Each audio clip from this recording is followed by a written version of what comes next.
Well, does anyone have any suggested topic for today?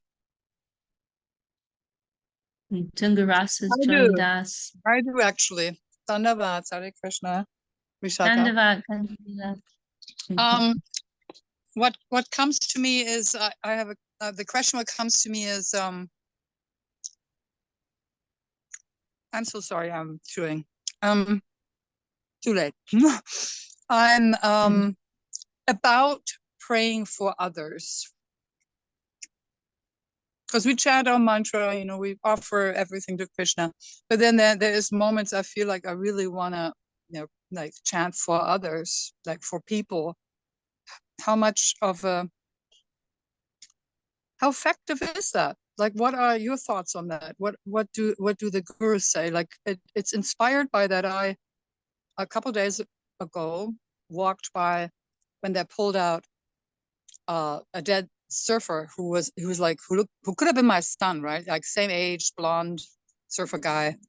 So I just stopped tracks. I could not go past, and it was right in front of my face. And I chanted and so heartfelt, and then I'm realizing, oh my God, I've like tears running down my face.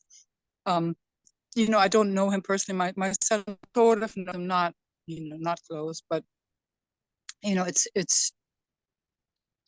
And then this morning again, I walked by and I'm like, I feel so called to pray for him. I also did a lot of praying for my mother when she left her body almost 2 months ago.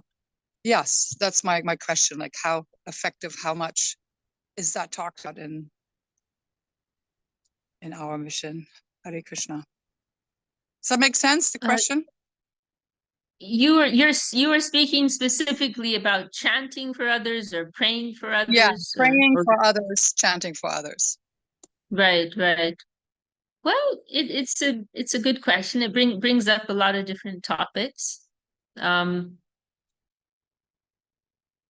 mean, one thing that we have to remember is, our conception of what is auspicious and what is inauspicious is quite warped.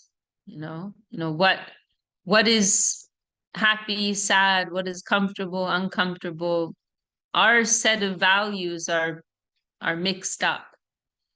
Why? Because we are living on the bodily platform, right? And so I'm reminded of one incident one of the devotees in Malaysia told me about, that there was one very good-hearted Malaysian devotee who passed away some years ago. But the way that they passed away was kind of sad.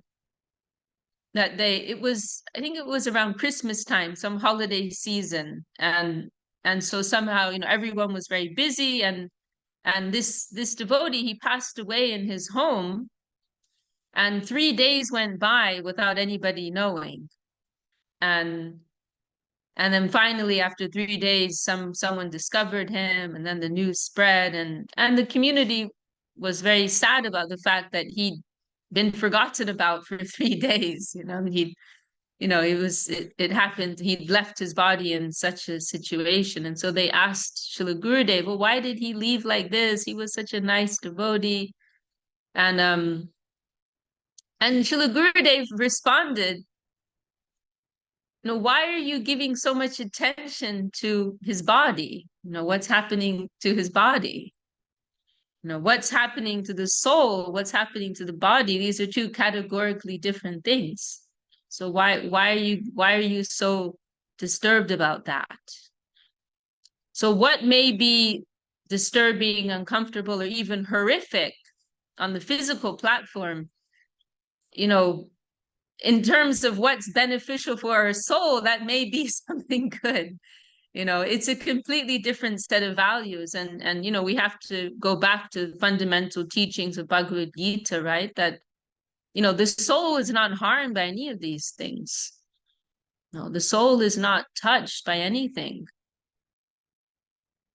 on the physical plane. And furthermore, to go even more radical, that which is disturbing on the physical plane may in fact enhance our spiritual growth. So it is a completely inverted way of seeing things. Of course, generally speaking, the concept of praying for others, wishing the best for others, that is a beautiful feeling. But what is it that what is it particularly that we are wishing for them? Is it to be in a better space physically, materially, or are we really concerned about their spiritual advancement? And I'm reminded of one prayer of Raghunath Das Goswami. Some of you are familiar with this phrase, para dukkha dukhi. It is often expressed by our gurus. Means dukkha is sorrow, right, and happiness. And so this is a way that the Vaishnavas are described, referred to sometimes, that their only dukkha is the dukkha of others, others, dukkha dukhi. They are only saddened by the sadness of others. But what is that sorrow? What is that sadness? To be disconnected from our spiritual welfare. And this phrase comes from this verse of Raghunath Das Goswami. Vairagya yu bhakti rasam prayatner payamam manabipsam andam pripambudir yapara dukkha dukhi sanatanastam prabhum ashrayami. Where he's saying that, a very beautiful, touching verse. And Gurudev actually quoted this verse after Srila Sridhar Maharaj left the world. This was he was meditating on this verse, where it's expressing that I had no desire to taste the nectar of devotion, but my guru, and he's glorifying Sanatan Goswami. Is it right? Sanatanastam Prabhum Ashami. But my guru, Sanatan Goswami, is so merciful. Kripambudir, he's an ocean of mercy. And Paraduka Duki, his only sorrow was the sorrow of others. He caused me to drink it. He made me drink it. So, but the point here is what's being expressed in this verse is that the Vaishnavas are sorrowful to see what type of sorrow in others, the fact that we are disconnected from our spiritual welfare. That is the real sorrow. That we are living Hari Das, Hari Nahi Pai, that our true identity is as a servant of the Lord of Hari, but we are disconnected from that at present. So that pain, that lamentation of the heart, yes, we have some sentiment, we have some emotion, but we're human, right? And we don't deny those things. Naturally, we are very sad.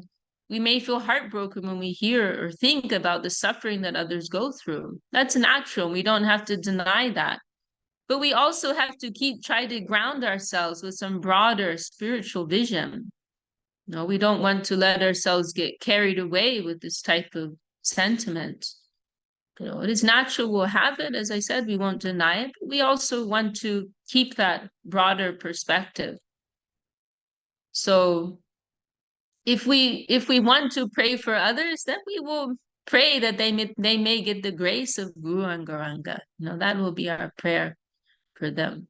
And if we have a connection ourselves, then as you do, then no doubt, that has some benefit for them, if there is some prayer for them, then, this is the only prayer, whatever is favorable for the advancement of our life and our life of devotion, or in the life of devotion of others. That is the real prayer.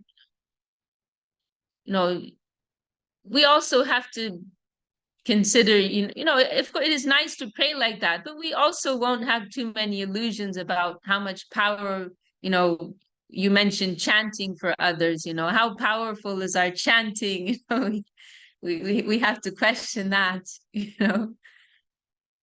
So I don't know if we need to do that, how much potency will that have, but some prayer, some feeling in the heart, some feeling in the heart. Srila Sridhar Maharaj mentioned in one place where he was talking about departed souls, and he was saying the well wishes can help them. The well wishes of the Vaishnavas can help them. So in a humble way, we can think, oh, we send our well wishes to them. We pray that they may get connection of Guru and Gauranga.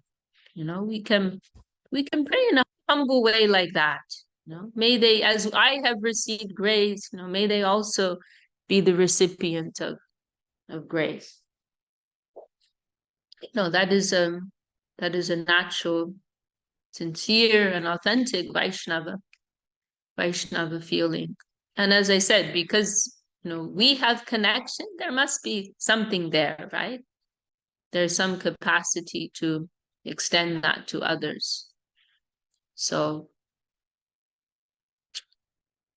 how does that strike you, Gangalila? Yeah, thank you so much. I think it's really great. I like to not get carried away. I did take advantage of my own heart being open because I was feeling that no problem for the young man leaving. I was just kind of sending well wishes for his soul to depart, to understand that he left his body, like not to get stuck there. Mm-hmm. And then the next day I actually walked by and there was a whole lot of, he was like in the same school in the same year than my son. And so there were like people I don't know them, but I know their faces. I know how they look like. And then I walked by and I said, I didn't know if it was appropriate. I said like, what was his name? And then they turned to me, half of them, and they wanted to know because I just happened to walk by right when he was coming out of the ocean, and I was not going there. It was just like the weirdest thing. It just happened like 2 meters in front of me. They pulled this body out, and I was like falling right into the prayerful mood. Yeah, Then that's a heavy, happened right in yeah, front of you.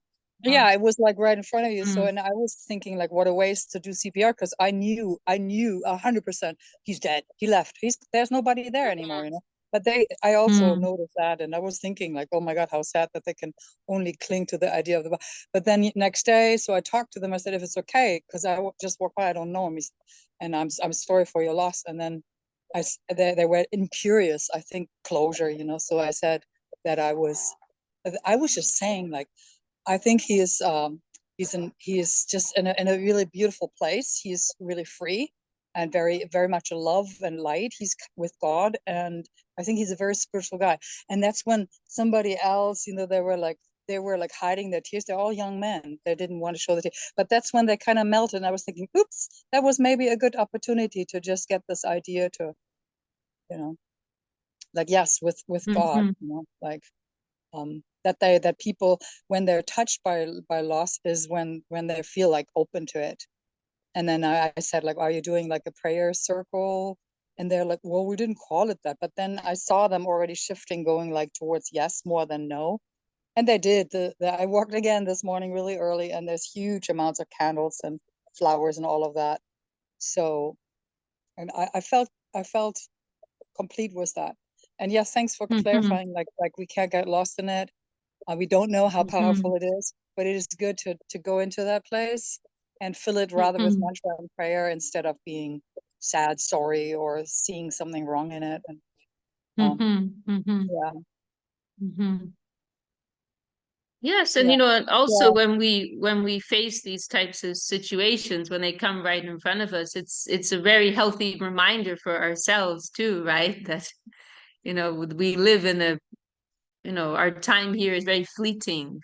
And you're mentioning this boy, he's the age of your son, he's like in his 20s, or maybe younger. And this is coming so suddenly upon him. So we also can remind ourselves of that, and channel that feeling into the intensifying our own practice, right? And our own focus on what is truly important, this connection with Guru and Gauranga. So that's another point, that can come out of this. Can we pray for protection, guidance of others, or is that futile kind of in its attempt? Can we pray for protection of others? Sorry. Yes. What yes. do you mean by that? Guidance of others. I was called, because it struck me like seeing somebody just like my own son in front of my feet, who just left his body, made me want to pray for my son's protection and guidance. So I did, and I'm like, well, how much? I mean, I felt a charge for me, but how is there any insight on how much that really reaches that, what I'm asking for, Is that possible to really pray for somebody else's protection and guidance? Oh, sure. I mean, I thought that's what we were talking about. Sure, we don't know how much potency it will have, but as I said, because we have a connection, then there's something within us, right?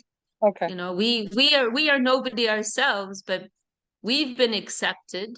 We have some connection to this great line and this great line of gurus. And so if we are putting someone before them, oh, please shine your light here, please give some attention, then there must be something there, right? There must be something there. So yes, I think that is a beautiful thing to do. I heard it different this time. Thank you so much. Hare Krishna. Well, many others have joined us. Well, welcome to all of you. Very happy to be in your good company. Does anyone else want to bring up the topic here? Evie also brought up something, and we had a brief exchange over WhatsApp. Were you satisfied with that? Do you want to share, ask anything further or reflections on? Evie was bringing up the struggle that we face of between the two sides, our mundane layers and our spiritual attraction. Evie's like quite new. She's been with our community a few months in Ireland, and so she wrote to me kind of like she was out on an island and like, have you ever heard of this before? Like, don't worry, this is what we all go through every day.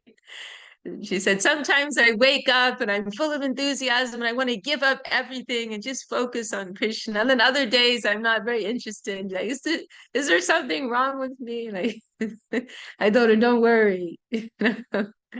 Were you, did that clarify things for you, or did you want to bring up anything else? No, I think it did, yeah. And thank you very much for your answer. Yeah, that day I met with the guys at the center here, and they pretty much said a very similar thing that you did, that we all go through moments like that. Yeah, so thank you very much. All good for now. And the analogy that I gave her was of the sun on a cloudy day, that sometimes, the clouds are shifting, and sometimes the sunlight is coming through more clearly, and other times more dimly being filtered through those clouds, So in the same way, when we take up our spiritual practice, then purification starts to take place, and sometimes, and more we'll begin to experience the brightness of the sun. But then there will still be moments, many moments, when the clouds are coming over and obscuring that light of the soul. And of course, those clouds represent the mind, the ego, the intelligence, and so on.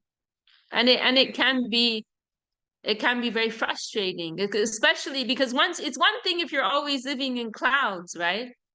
But if you one day experience the sun peeping through, and then the next day you go back to clouds, and it's very painful. Like, oh, I didn't know it was possible to have that experience of the sun. Now I can't go back. And it's more, you were living, there's that expression, right? Ignorance is bliss. You can be blissfully living in ignorance because you don't know there's anything more. But once you get that experience of that higher reality, then it makes it very hard to go back. But all of this is actually intensifying our eagerness, right? And our hankering and our need, that lulyam, our earnest desire for Krishna consciousness. And so it's all contributing to our growth you know, in the bigger picture. So, and you know, the main thing is that we will, as our Gurudev, he would say sometimes, we will not be derailed, right? Like a train being derailed. Like we are on our track and we won't stop. The train is going to keep going. So some days we will feel enthusiastic, we will feel inspired, and other days we won't feel that. But we're not stopping our program. You know, we are continuing with faith and with optimism. We're optimistic. If the sun's not shining today, it's going to shine tomorrow. So faith means optimism.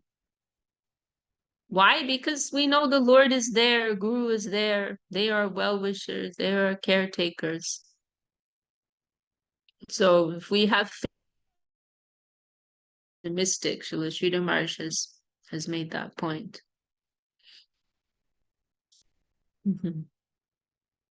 Dandavat, Ramananda Prabhu, and our beautiful group here. Dandavat, Krishna Keshava Prabhu is joining us for the first time. Sevarupa, we've been missing you. Jayadev Ji is here, and Dandavat Narottam Prabhu is here. Ross, Radhana Rupini, very good Steve, and Dulal Prabhu. Very beautiful group today. Chinmoy Prabhu, do you want to add any thoughts to what's been discussed?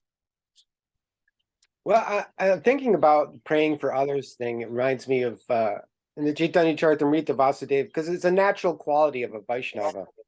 Jiva, compassion for the Jiva souls.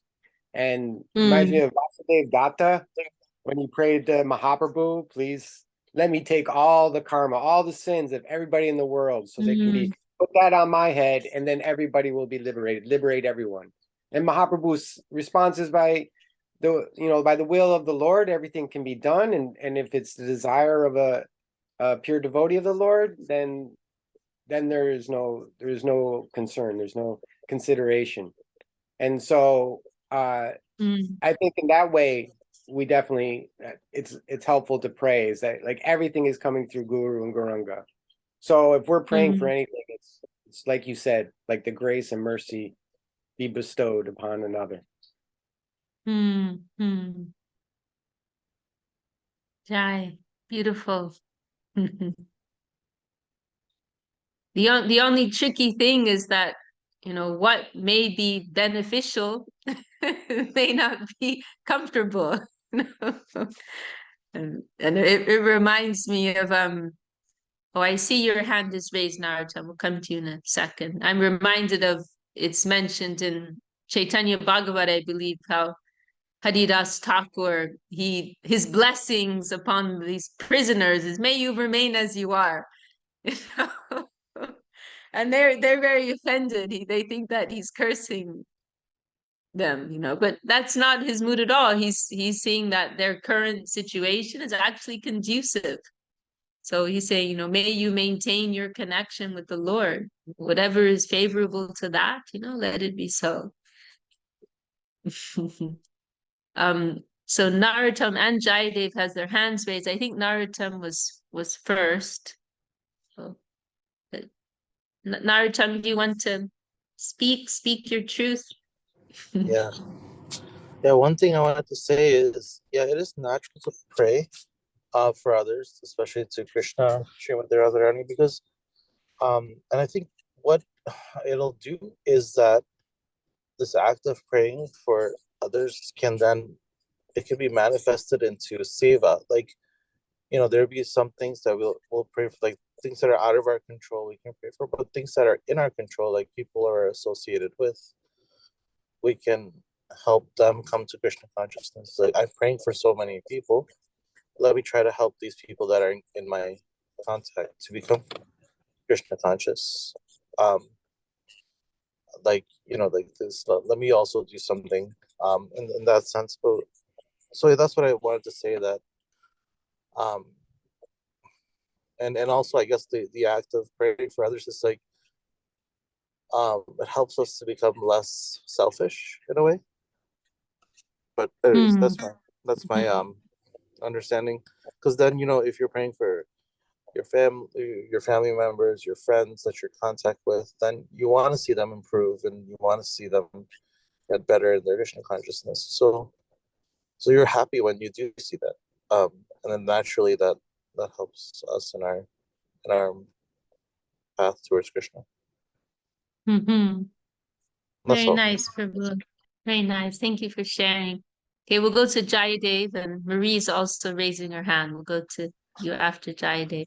Jayadev G, please. If I cut out, I apologize. I'm not in the good zone. It brought up to me the idea of the difference between, and this is not just in Gaudiya Vaishnava Siddhanta, but it's also found in other traditions like A Course in Miracles and other recovery traditions, is our primary prayer is, may I know and be aligned with the will of God. That's the first prayer. If that gets answered, then we know how to pray for another person. But before we can pray for another person, we need to be aligned with God's will and know what that is. And so there's this difference that's talked about in all of these. And we can kind of add to this. It's in A Course in Miracles. It's probably spoken to some extent in the Vedic worldview. There's a difference between spiritual surrender and magic. Magic is, I have a particular outcome as an individual person, and I am going to invoke God or whatever to make that specific outcome happen. A lot of people confuse magic with prayer, whereas prayer is, God, may I know your will. May I follow your will. May I accept your will. That's actually, so there's this difference between like a prayer of spiritual surrender and a prayer that's sort of like a magic, making God work for us, thinking we know what God wants. Saying it like it is. Thank you, Jayadev. Yes, and also, I mean, if anyone wants to accept any, I will definitely take prayers of the Vaishnavas for the grace of Guru. I need that. So I am happy to accept those. Yes, I mean, it's a very sobering thought, and it may, it's a humbling thought, that it's true, we have to be correctly situated ourselves, and there is in fact a type of ego in thinking we can, bestow blessings upon others, right? And what is our conception in the first place of what that means, right? But anyway, that's a very beautiful reflection. Marie, you also had your hand raised. Bringing up Gangalila's hit on a hot topic. Well, there's a lot on prayer, but like, I could teach a class, but I was also going to say that it never hurts to pray when we want to pray, even if we're praying for something we shouldn't pray for. That's still sharing. Like, how would you feel if your child came home and was upset and wouldn't tell you why? Like, if you want that relationship, you have to be willing to live that relationship.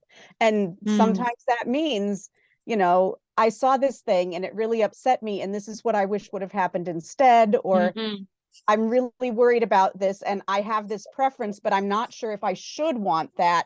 Like, and you just talk, you just, you can't expect to have an intimate relationship if you're not willing to have that vulnerability be part of the relationship.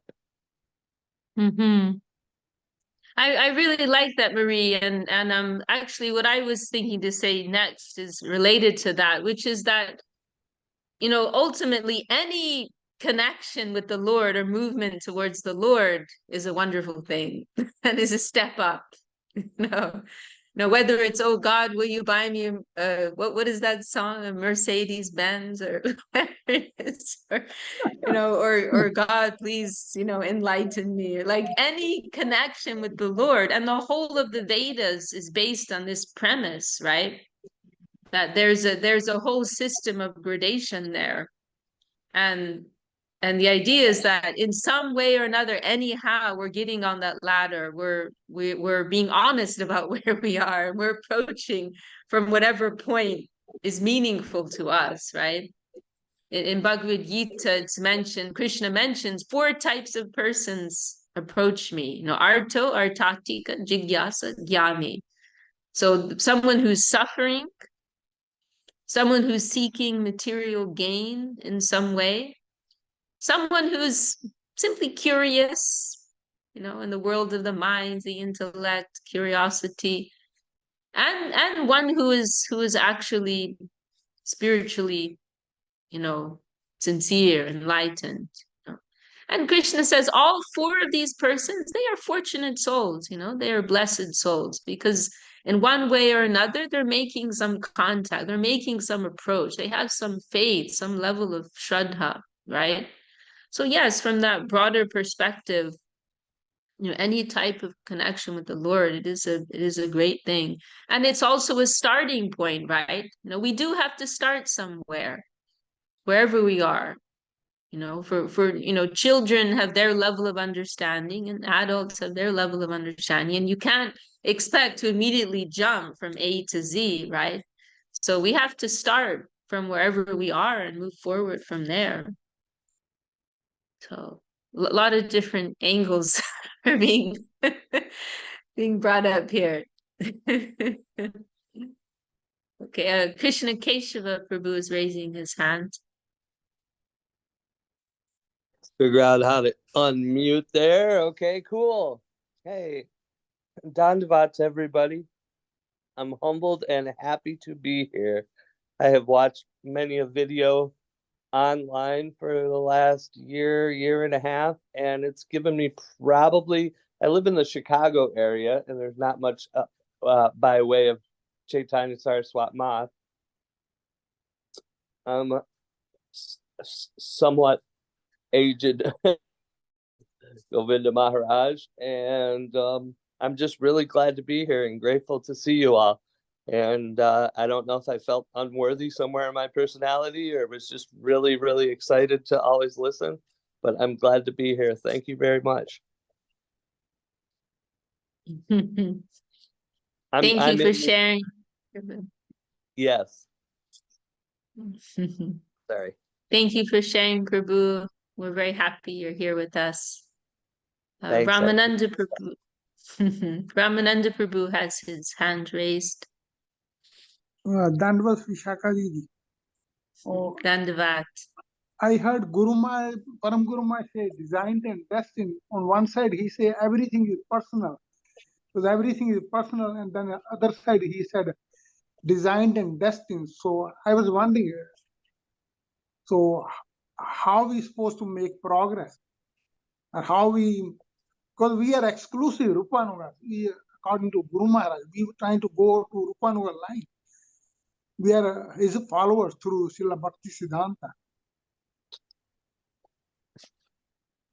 Wait, sorry, I didn't understand the question, Prabhu. Could you repeat that, please? Yeah, we following our line is exclusive line, the Rupanuga line.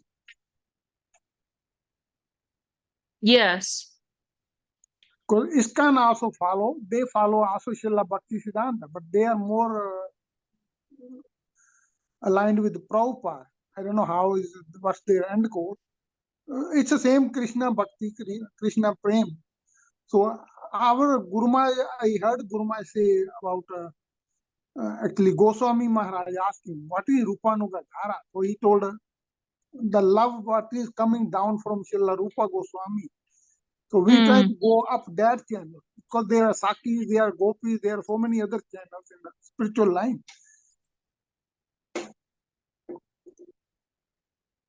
You're making a comment or it's a question? Question, yeah. Are you asking what is the specific significance of being in our line connected with Srila Govinda Maharaj and Srila Sridhar Maharaj? You know, this vision comes up, this question comes up sometimes, and I always think of one comment of Srila Saraswati Thakur in this regard, where he says, my Guru Maharaj is perfectly serving Srimati Radharani at all times. And I do not need to know about anybody else. Something like that. Like, I know my Guru is perfectly serving Radharani. My Guru is perfectly in his life. And I'm not in a, I don't need to analyze about anybody. I don't know about anybody else. Maybe they are, maybe they aren't. But I know that what I am connected to, that is perfect. That would be my first answer. Then if we want to go a little more specific, then we can say we feel very fortunate because, that Dara, this Rupanuga Dara Ramananda was referring to, this is referring to the current that is coming in the line through Mahaprabhu and what he gave to Rupa Goswami, as he said, current of divine love, particular mood and potency of divine love that Mahaprabhu brought to this world. And he gave the transmission of that to Rupa Goswami, and Rupa Goswami is passing that on to others. And what I would say is that, that from my vision, according to my understanding, that current is being, that current is,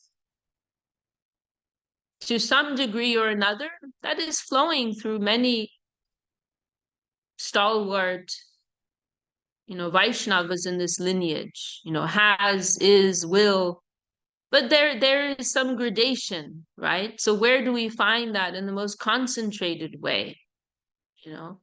Then we can say that, Srila, in the modern age, the real spirit of Mahaprabhu's mission, that came out in the most glorious and pure way through Bhakti Siddhanta Saraswati Thakur. That is agreed upon by everyone.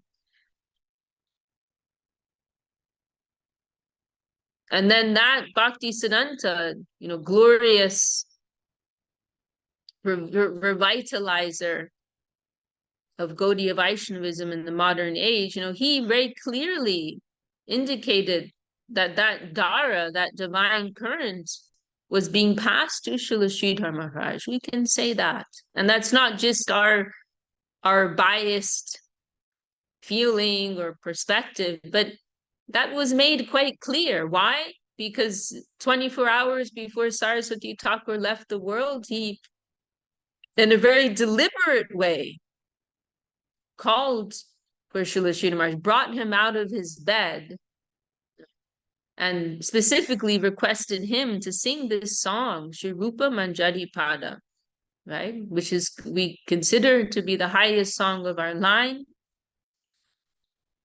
It's like the anthem of the Gaudiya Vaishnavas. And then furthermore, Srila Sridhar Maharaj humbly was hesitating to sing that song, and someone else was going to sing. But Srila Saraswati Thakur reaffirmed, no, Sridhar Maharaj will sing the song. I'm not interested just to hear the tune, but I specifically want Sridhar Maharaj to sing this song, the song of Rupa Goswami, aspiring for the service of Rupa Goswami. So that was something very concretely made clear amongst the disciples of Saraswati Thakur. They all had to acknowledge that. And there was some comment, someone present there, that the feeling was amongst the group of witnesses that this mystic transmission was taking place.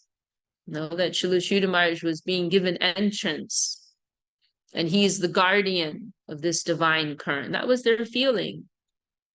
And so then after the departure of Saraswati Thakur, many of them, they turned to Srila Sridhar Maharaj for guidance, and blessings.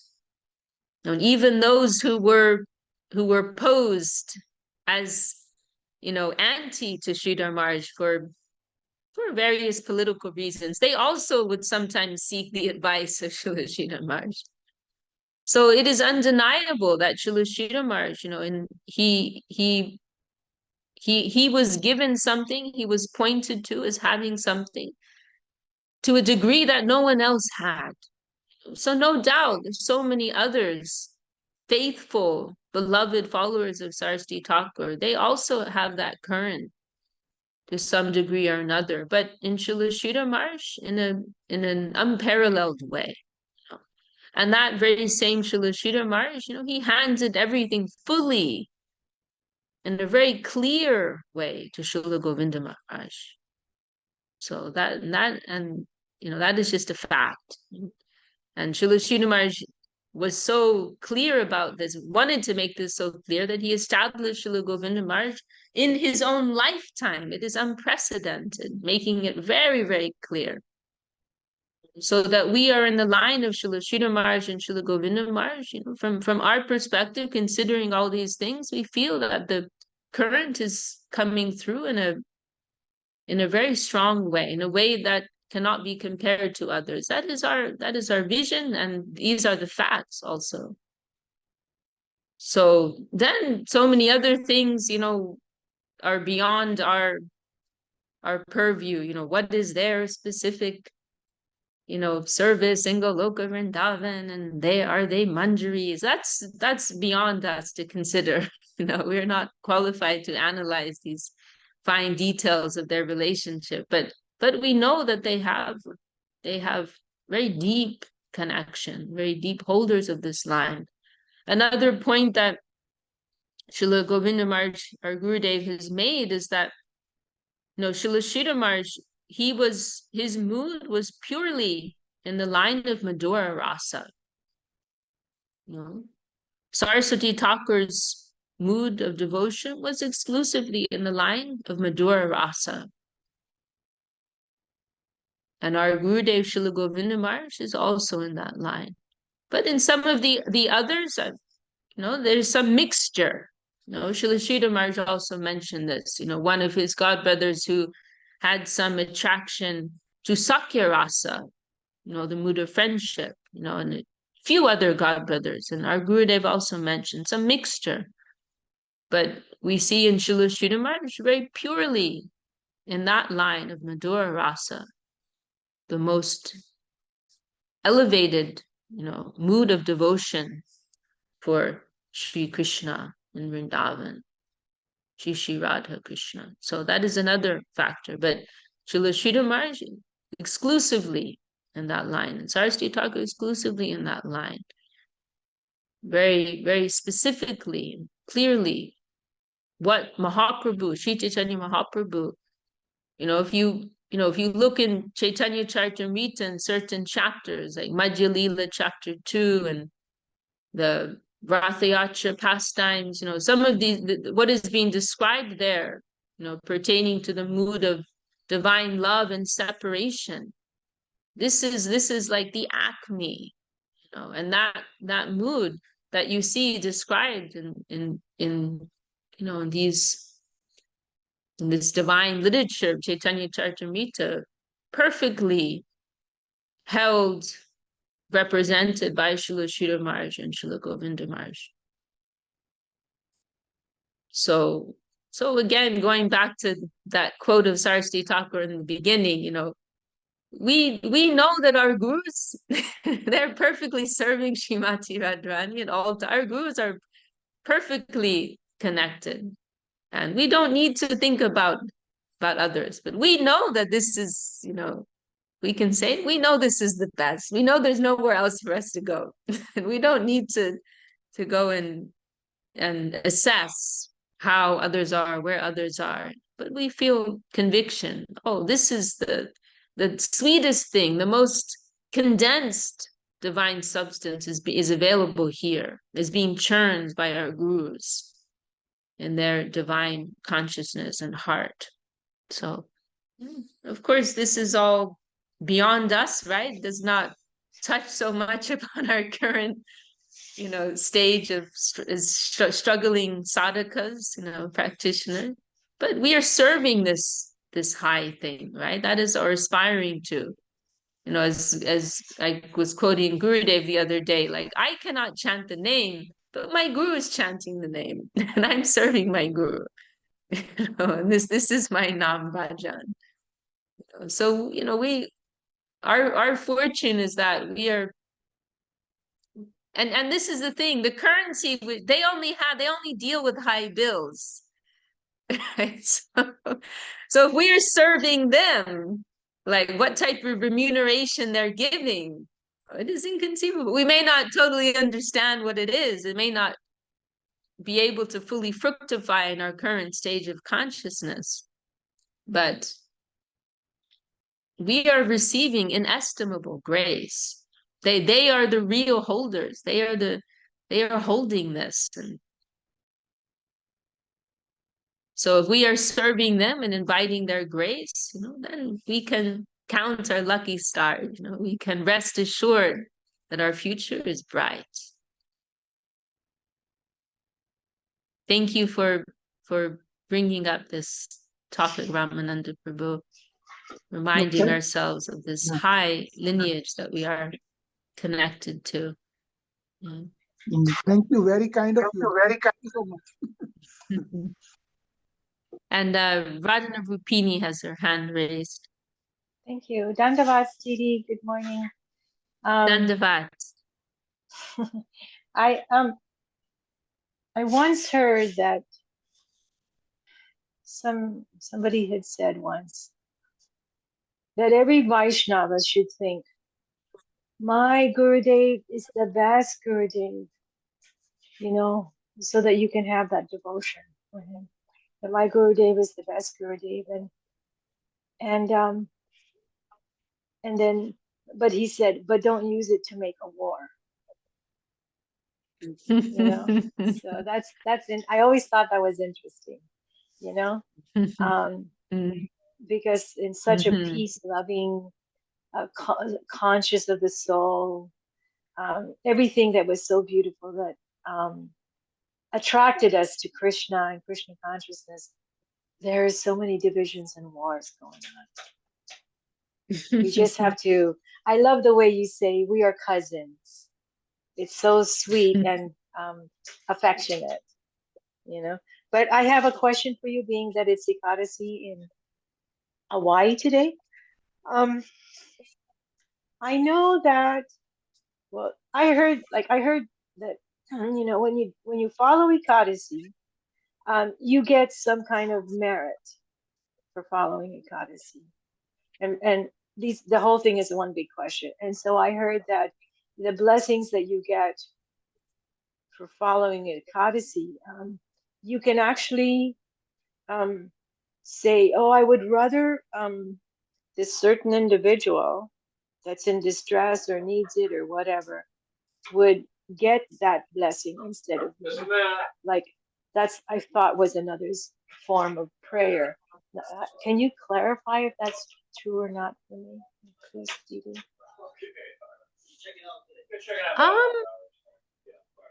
Well, first of all, I would like to say I really like what you said prior to that, and yes, absolutely. We want to relish what we have and not use that to disregard others, right? Or assert, diminish others, right? And you reminded me of a comment in Chaitanya Charitamrita where there's some what's called vichar, like some analysis, some comparison being made between the different rasas, different relationships and moods of devotion. But it's mentioned, and also in Brihad Bhagavatamrita, this point comes up, that according to Tatastha Vichar, impartial analysis, one may observe, oh, this is higher than this, and this is higher than that, and this is a little lower. So from an impartial standpoint, one may make this type of analysis, but then subjectively, one may be pulled and very satisfied and fulfilled by one particular connection, mood, relationship. Even though from an impartial analysis, one may say, oh, this isn't the highest, but I'm fully satisfied here. My everything is here. And in Brihad Bhagavatamrita, the one nice example of that is Hanuman, right? Hanuman Narada Muni is going from one devotee to another on the mission to find the greatest devotee. And every devotee he goes to is pointing him to someone else, right? And so he reaches Hanuman. And Hanuman is the epitome of dasya rasa, the relationship of servitude. And Hanuman is saying, in line with all the others that Narada has come to, actually the Pandavas, he's pointing to somebody else. The Pandavas are higher than me because they have an intimate, friendly relationship with the Lord. I'm a little more distant. I'm his servant, Ramachandra's servant. But the Pandavas, they're intimate with Krishna. They have a close, friendly relationship with Krishna. So you should go to the Pandavas. And then so Narada says to him, "Oh, well, why don't you come with me? Like you're acknowledging that there's a higher relationship with the Lord available. So why don't we go and check that out? Maybe you can get it in there too." And Hanuman thinks about it. But then he concludes, "Oh no, maybe Ramachandra will need me." So I cannot leave my service. I have my service to Ram, and that is everything for me. So he's able to acknowledge, these other devotees, they have a higher position, higher relationship. But at the same time, he doesn't want that for himself. He doesn't feel less because he doesn't have that. But he's so satisfied with what he has. So that is a very sweet and harmonizing vision also. Murari Gupta, Jayadev was mentioning, of Hanuman in Gaura Leela. And Mahaprabhu tries to bring him to Krishna Bhakti. And Murari Gupta, he's agonizing over this stays awake all night, one night, agonizing over this. And finally he tells Mahaprabhu, it will be better if I give up my life, because I realize I cannot give up the lotus feet of Ramachandra. Even though I can understand you're pointing out the service of Krishna is higher, but I'm so attached to Ramachandra, I cannot leave Ramachandra. And Mahaprabhu is very satisfied by that. And he writes on his forehead, as I recall, Ramdas. He's very pleased. Yes, this is an example of real devotion. Cannot give it up. So that is one reflection on that. Thank you for bringing that up, Radhana Rupini. And then the other question is about this thing about Ekadashi. What can I say? It feels sometimes like Hinduism gets mixed in with Krishna consciousness. Well, I think also, like as a mother or as a parent or as any kind of relationship, especially mothers, we're just notorious about that. You want to like pray for your children.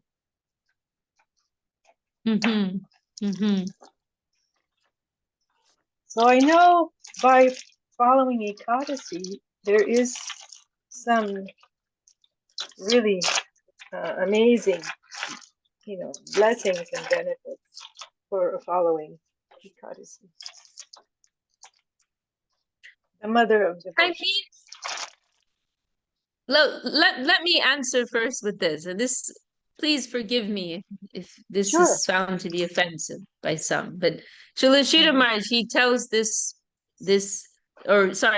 Shish Prabhu shared this incident in Navadvip when one woman, her husband had passed away, a Western lady, and many of you have probably heard this story from Devi Shish. She's told it many times, but and there was some local village ladies who were helping her commune with her departed husband. And so every day she was going to the bank of the Ganges and having this communion with the spirit of her husband. And finally, Srila Sridhar Maharaj happened to hear about it. And Srila Sridhar Maharaj called for her. And he said, Krishna will not share you with anybody. You have your own exclusive relationship with Krishna. So, you know, and it's also a fine line between, you know, Chinmoy was referring to this natural feeling of the Vaishnava to be sympathetic to others and have well wishes for others. There is that is one thing, but then there's also the sentiment of a parent, right? And so then it can get very mixed up, right? The Vaishnava feeling, the mother feeling, and all these things, right? So, you know, we don't need to analyze it too much, you know, but we want to try to keep ourselves acquainted with some, you know, higher vision. And, you know, regarding Ekadasi, yes, that is one level of understanding, that we get some merit. And no doubt that is there. But that is not a relevant idea once you enter the platform of Krishna consciousness. There isn't that consideration anymore of merit or demerit. There's just this like turbo dynamo of active divine dynamic service to Krishna, you know, and all the other things kind of go out the window. What you're gaining, what you're losing, and but how much love do I have in my heart? How much eagerness do I have to serve Krishna? This is what it comes down to. You know, and the real significance of Ekadashi is that it's an opportunity to give more energy to Krishna. It's not something that we're following, you know, in some, you know, like some type of religious practice or ritual, but it's an opportunity to please Krishna more. Krishna is more hungry for service on this day. So we have the opportunity to give more service to him. We're trying to think in this dynamic, radical way. You know, we have to get away from these conventional ideas of, you know, religion, ritual, and practices, all these things. You know, how much did my heart increase in attachment for Krishna? So, wow, that's so true. Thank you so much, Didi. I mean, I get the answer is no, in a very sweet way. You know, I guess mothers are always trying to figure out what they can do for their kids. I'm sure your mom's the same way. You know, either they're telling them directly what to do, or they're trying to pray to somebody to get them to listen. You know. Yeah, and you know, of course, that's a very sweet sentiment, you know, that, but you know, we also have to put ourselves on the boat first, right? And once we're firmly on that boat, when our consciousness is more evolved, we're better positioned to give more help, better help, substantial help to others. When we are on a stronger footing ourselves. You know, I would say at this stage in your life, you did your duty. Now it's up to them. Yeah, I feel the same. I feel the same way. I did my duty, and now it's up to them. And I was actually talking to a dear God sister in Vrindavan yesterday, and she was singing her woes to me, you know, because she has a child that's 2 years older than my oldest. And I used to see him in diapers, you know. He's like 49 or something, 48. And I did tell her that too. I said, you know, because we were talking about praying for our children. And then I did tell her at a certain point, they have their karma. They have their own karma. That's it. You know? But being that today is Ekadasi and I'm following Ekadasi today, so I was just thinking about it. Thank you so much. Thank you. Well, thank you for forgiving me for speaking so frankly. No, it's the only way we should speak. You know, it's not what you say, it's how you say it, and how you say it is so pleasant. You know, it's a good pill to swallow. Well, I'm very touched you took it in such a beautiful Vaishnava spirit. We are just over time. There was something in the chat. Somebody said they ate a bagel today, so they're going to have. First of all, I don't think that would be the case. Second of all, Ekadashi is different all over the world. So here it's Ekadashi tomorrow where I am. So, you know, you're probably Yes, and okay. is that another thing, Didi? Like, you really should follow the TTs wherever you are, you know. How, because Ekadashi Well, is. that's a controversial question because Oh, yes, okay. I didn't mean that. Well, I mean, for me, it's a controversial question. Maybe not for anybody else. Okay. In my world, it is. Well, because it's yes, one should follow. Srila Sridhar Maharaj mentions there's one talk where he's speaking about this, and he says even like 100 miles distance from some, that will have a different calculation of Ekadashi. The timing is different. And yes, we are supposed to, we are given that advice by our gurus, by the scripture, to follow according to the specific place that we are at. You know? However, so that's you know, my official answer. But then on the other hand, in our mission, Srila Govinda Maharaj, he was fine with everybody just following the Navadvip calculation. You know, for most like when I was growing up, we would all just follow the Navadvip calculation. And then there was a certain point when, the way that I heard it, somebody presented it to our guru because some other missions started making the calculations. And then because others presented it to our guru, every guru said, yes, you can do that. And so then we started it. But he hadn't been thinking it was so necessary. You know why exactly, I can't be sure. You know, maybe simply because we're Westerners, you know, Something's we're wrong kind of with just us. very mixed up anyway. Another thing is that it's not always so easy to make the calculations correct, you know, and you know, there are often mistakes in the calculations. And so like in some missions, their whole system of calculation is faulty, where it's like, you know, 3 out of 4 are right and 1 is wrong, you know, like that's just a standard thing, you know.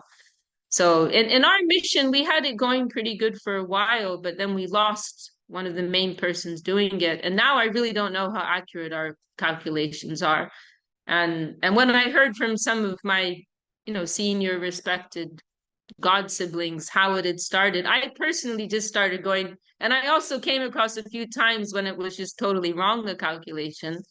So then I started just going back to the Navadvip calculation. But if I'm in a particular community where they're following one, then I follow what they're doing. So yeah, I mean, what can I say? Yes, we are advised to follow the local calculation. However, it's not always easy to know what that is. You know? So do what the devotees next to you, what your local temple's doing. You know, that's what I do. You know, and when in doubt, I follow Navadvip. That's what I'm doing at the moment. Jayadev G, please. I was just going to mention the difference where, like, we celebrate Ekadashi on the time for our region because of the nature of Ekadashi, and then we celebrate the birth titis. Don't we celebrate the birth titis in the birthplace? So, for example, birth of Madhavendra Puri, we would celebrate that on India time, not on Western time. But for Ekadashi, we make it specific to the area we're in. That's what I understood. Yes, that is correct. And our Gurudev Srila Govinda Maharaj made that comment that for all of our calendar, you know, festival days, you know, the appearance, disappearance, we will follow according to the Indian time. But yes, because of the particular nature of Ekadashi, because it's to do with the timing of the phases of the moon, right? Then that should be, generally speaking, calculated according to the local region that you're in. Yes, that is correct. And it actually has to do with the sunrise relative to that lunar position. That's what makes it complicated for, I guess what they call latitude or whatever, is that the sun's rising at different times. And so even though the moon's in the same place for everyone. It's a matter of Ekadashi starts some calculation with the sunrise and the moon position that picks what day you celebrate it on. And that's where it messes things up, because otherwise we would all celebrate Ekadashi at the same time, because it's Ekadashi moon all at the same time all over the world. It doesn't matter. Well, that's a very nice explanation, Jayati. Thank you. Well, you celebrate the day of Ekadashi when the sun rises while the moon's in that 11th day. Does that make sense? Yeah. So so sometimes you celebrate Ekadashi on technically Dwadashi because of the moon somehow goes into its phase maybe after the sun goes down or something. You celebrate it on the next day. Very rarely, but I've noticed like once or twice a year. Yes, that is correct. Yes. Thank you, Jaydev. Any last comments before we end? Chinmoy Prabhu, anything you want to add? Thank you, everybody, for joining us. Thank you, Vishakha Devi Dasi. Thank you for hosting. Thank you, everybody, for your association. Thank you for your association. And Madhavi, very nice to see you, Madhavi. It's been a while. Happy to have you with us, tuning in from Colombia. Dandavat pranams to all of you. Very grateful for your association. I'm happy that, wherever I am, whatever I'm doing, I can always tune in to this wonderful stream, and feel connected to our gurus in this way. So my gratitude to all of Devi you. Dasi.